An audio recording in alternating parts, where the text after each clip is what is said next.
Good morning, garden friends. Got a great episode for you today for the plant of the week.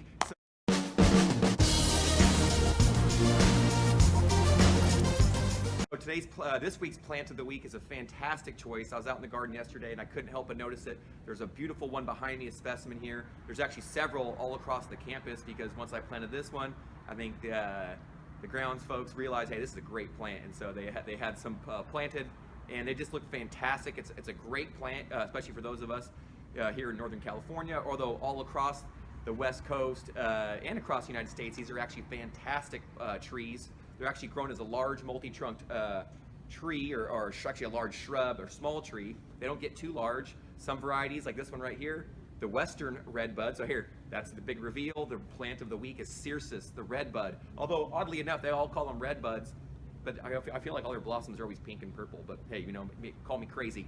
But the Redbuds are Cercis, right? They come in the Western Redbud, the Eastern Redbud, and then within those there's a handful of varieties in between, maybe like 10 to 12, I think, that get cultivated. They're a fantastic plant, and there's a number of reasons why, but I'm going to tell you right now, so hang tight, let's do some field tripping. Sweet, so as you can see, the Cercis or Redbuds are just a gorgeous little tree. So we've had this one planted here for probably about 5 or 6 years. I think it's got about 4 main trunks on there that split off, maybe into a few more than that. Maybe like 5 main trunks or so, but it's a beautiful tree. They've got great structure. They're grown as a specimen. They're actually quite drought tolerant, especially the Western Redbuds. So they really don't require a ton of irrigation, which is great when you have a area that might get neglected, or you really can't get water to it, or you just don't want to utilize a bunch of irrigation to your landscape. These ones, we hardly ever irrigate it, just a little bit throughout the summer, but even then it's pretty light. What's cool about this plant is you wouldn't believe it, but look at these blossoms. And these ones are starting to fade. I'll go show you a few more specimens on the campus, but they are just gorgeous. And what's kind of cool is you can see these pods right here. Those are actually from last year, and hopefully they're kind of shaded out, but I'll try to get a few more images. You can see these pods, and what's cool about them is if you notice something similar, they look just like a bean, right, or a pea.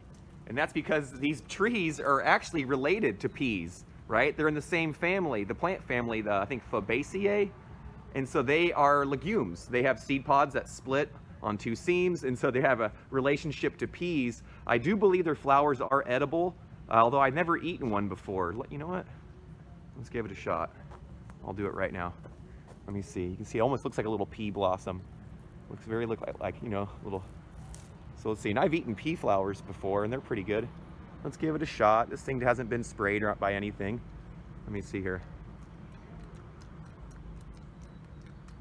Oh, that's not bad. It's kind of citrusy. It's weird. Not like super acidic, but kind of has a light tang to it, but not bad. Actually, you know what? Holy smokes. That would actually make a salad look really pretty. And as you can see, there's tons of blossoms to spare. Here, hang tight. Let's go find some other ones on campus, see how they look. So here's another one that we have growing on the campus, another Redbud. And you can see this one's quite a bit taller. How's it? Good morning, sir. And so I can realize that this one might actually be an Eastern Redbud, Cercis canadensis. And so, but I'm not 100% certain, but it's because they get a bit taller. That's the difference, is the Eastern Redbuds, they require, I think, a bit more irrigation, but not a ton. But what's nice is that they get a bit larger, whereas the Western Redbuds stay a bit more compact. So it really depends on kind of what you're going for. But you can see it has a really cool shaping there. I actually got a brace trying to pull my branch back together and letting it heal up. I had a year ago, I had a pretty large student do a pull-up on this branch, and it just split it. So I was going to cut it, and then I was like, let's see if we can repair it. So I got him pulled back. But anyhow, this one you can see is quite a bit larger, quite a bit taller, but it's still gorgeous nonetheless. But here, let me go show you some more. All right, so I went on a little walk to the outer perimeter of our school. This all used to be lawn, just like our other landscapes that we did. Except for the difference is we didn't put these in. We had a company came in and pulled the lawn out on this side and replanted it. But what's nice is they kind of kept the theme in line with our other landscapes and being drought tolerant and whatnot. And so you can see here just a beautiful tree here. And this one's actually different. This one's grown out. This is what we call a standard. So when you go to the nursery, sometimes you'll see it'll say STD on the tree, or it'll say multi. STD means standard. Standard just means single trunk tree, like a standard style tree. When you think of a tree, you think of, you know, a tree with one trunk at the bottom, and then it splits up. That's what a standard style tree is when you get one at the nursery. And that's all that means. That's single trunk. But you can see this standard style is gorgeous. Little redbud here. Just absolutely just in full bloom, looking killer. And like I said, what's nice about them is they're easy to grow.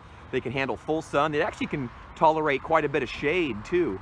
But what's cool about having them in full sun is then you get blossoms like this. And then check this one out here. Let me show you this. Oh, this one's looking pretty darn good too. And it's also a standard, so it's a single trunk tree, whereas the other ones are multi. But you can see it's just stretching up, getting tons of sunlight right here. It's like a south-facing wall right here, so this thing just gets some killer light. But yeah, this is a redbud, a Cercis.